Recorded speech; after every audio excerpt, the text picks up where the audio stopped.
l'Association bénévole de la Côte-de-Beaupré lançait tout dernièrement le projet « Ma vie sur la côte ». C'est un projet qui vise à rendre un milieu de vie riche et bienveillant pour les aînés de la Côte-de-Beaupré. J'en discute avec la présidente du conseil d'administration, Mme Huguette Chevalier, ainsi que Mme Marie-Ève Lachance, qui est la directrice générale de l'association. L'association bénévole Côte-de-Beaupré, avec Marie-Ève, dans le dossier Ma vie sur la côte. Et je serai... Le projet Ma vie sur la côte vise toutes les personnes aînées, que ce soit jeunes retraités, aînés, on va dire plus âgés. Pour nous, l'aîné est en pluriel dans le cadre de cette démarche-là. On vise à une plus grande inclusion de l'ensemble des aînés de notre belle Côte-de-Beaupré. Le contexte est arrivé comment de ce projet dans les dernières années? Bien, en fait, il faut se le dire, c'est une opportunité qui s'est présentée à nous. En fait, l'IVPSA nous a abordés il y a quand même plus qu'un an de ça, l'été 2020, parce qu'ils étaient justement à déployer un appel de projet, puis ils savaient que la Côte-de-Beaupré avait un certain dynamisme. Donc, ils sont venus vers nous en disant, êtes-vous intéressés à déposer? Donc, oui, en fait, on a saisi l'opportunité comme on essaie de saisir le plus d'opportunités possible, puis on a vu un intérêt de passer à l'action. On savait que c'était des enjeux avec lesquels on était familiers. Souvent, on savait qu'on vivait aussi des obstacles à cet isolement-là, puis à cette volonté d'une plus grande participation.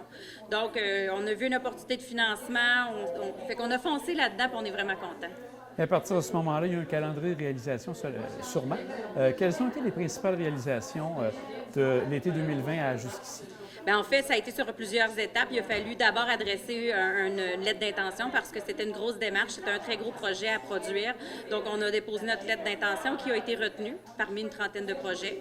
Ensuite de ça, on s'est mis au travail avec des acteurs du territoire, Direction de loisirs de la Ville de Saint-Féria, la RQFA, MRC de la Côte-de-Beaupré, CIUS Capitale Nationale, la BCB, Travail de la travailleuse de milieu. On s'est fait un comité, puis on a travaillé pendant plusieurs mois à élaborer le projet, son plan d'action, parce qu'on voulait que ce soit commun, que ce soit déjà un plan d'action que plusieurs acteurs s'approprient. Et on a soumis notre projet en, je dirais, février 2021 pour finalement apprendre en avril qu'on était retenu.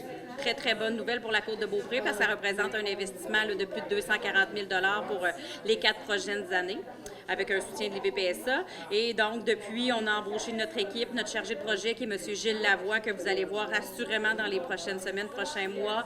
Notre accompagnatrice de projet, Sandra Boutette, qui va être avec nous aussi sur le terrain. Donc, on a une équipe et là, on travaille vraiment à lancer l'initiative, être sur le terrain, mobiliser le territoire, les acteurs du milieu. Donc, c'est vraiment notre priorité. Si on revient au projet, donc, les objectifs principaux, ça ressemble à quoi? Bien, c'est sûr qu'il y a 4 grands objectifs. Favoriser la participation sociale des aînés, ça, c'est inévitable. Il y a créer des milieux de vie sains et sécuritaires et accueillants pour nos aînés. On veut lutter contre l'agisme, donc sensibiliser les gens au vieillissement. Un vieillissement qui est positif, qui est actif. Et un dernier objectif qui est vraiment de travailler de concert avec le territoire, donc de mettre en place des concertations, des structures de consultation qui vont nous permettre là, de vraiment travailler tout le monde ensemble. Et pour les prochains mois, on peut s'attendre à quelles actions qu'on va pouvoir voir sur le terrain? Bien, en fait, on va aller sur le terrain. Donc, on va aller à la rencontre des aînés, inévitablement. Donc, on va être présent dans des activités déjà organisées, mais aussi on va essayer d'initier des activités formelles, informelles pour aller à la rencontre des aînés, les entendre, les écouter. On va travailler sur des chantiers parce que des chantiers vont nous permettre d'agir sur des obstacles qui ont été déjà identifiés, le transport, la communication, l'offre d'activité. Donc, il y a déjà des chantiers qui vont voir le jour dès les prochaines semaines. On travaille à implanter une table de concertation des parties prenantes du territoire qui ont un pouvoir d'action auprès des aînés. Donc, on va essayer d'aller voir les meilleures pratiques existantes pour vraiment amener un modèle sur la Côte-de-Beaupré qui est probant, qui a déjà été initié ailleurs puis qui va porter ses fruits. On va assurément lever des projets plus concrets comme un projet littéraire, un projet d'écriture intergénérationnelle. Donc, on a plein d'idées, mais ce qui est important de savoir, c'est qu'on va faire ce que les aînés veulent qu'on fasse pour eux, puis on va le faire avec les gens déjà présents sur le territoire parce que le but, c'est d'être complémentaire. On ne veut pas substituer à ce qui se fait déjà parce qu'il y a déjà des beaux leaderships de prix sur le territoire, là. Le contexte de COVID a été, on le sait, difficile pour tous, aussi pour les aînés. Est-ce que depuis qu'on est un peu plus les restrictions sont moins énormes, est-ce qu'on sent que les aînés sortent un peu de leur isolement?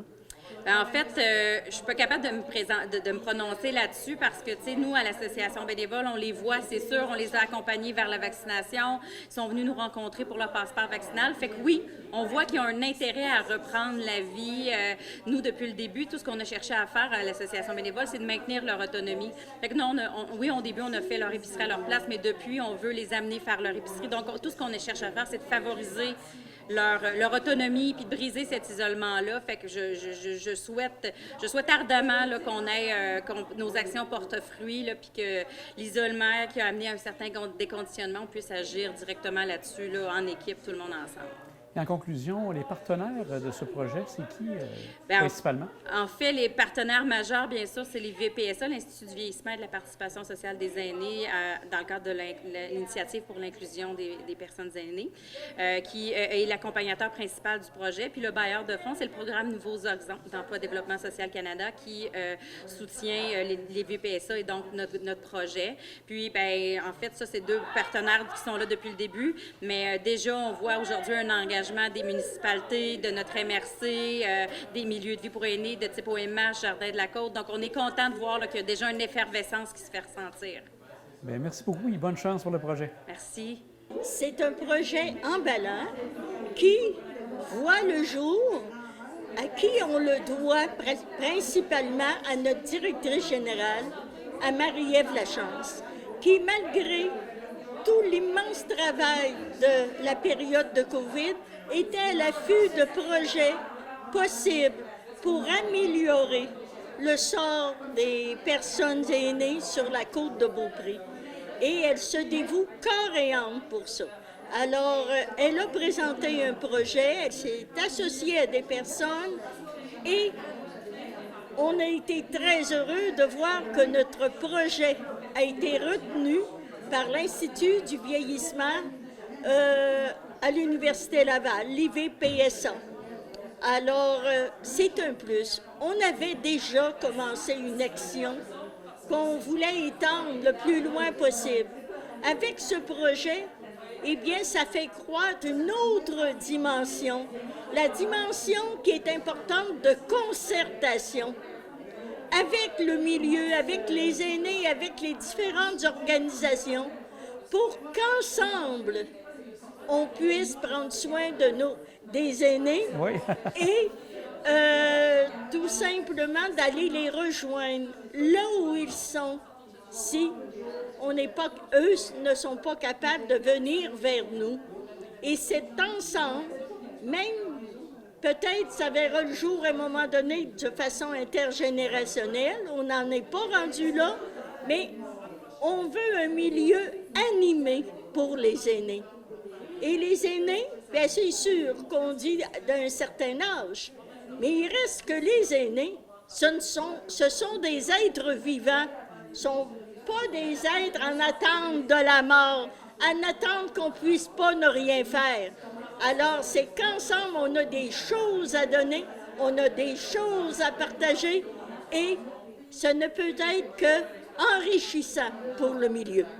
Vous avez parlé de concertation. C'est un mot qu'on a entendu beaucoup lors de la conférence, entre autres ici. La concertation est bonne dans ce dossier-là? Oui, la concertation est bonne et c'est un projet qu'on ne peut pas faire seul.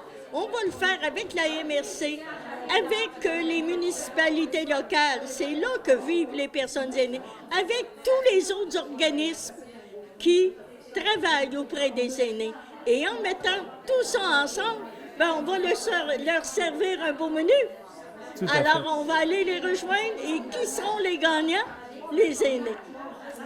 Si vous aviez un message, justement, à donner aux aînés de la côte de Beaupré, vous qui êtes bien impliqués pour sortir de l'isolement, qu'est-ce que vous leur demandez? Qu'est-ce que vous leur proposez?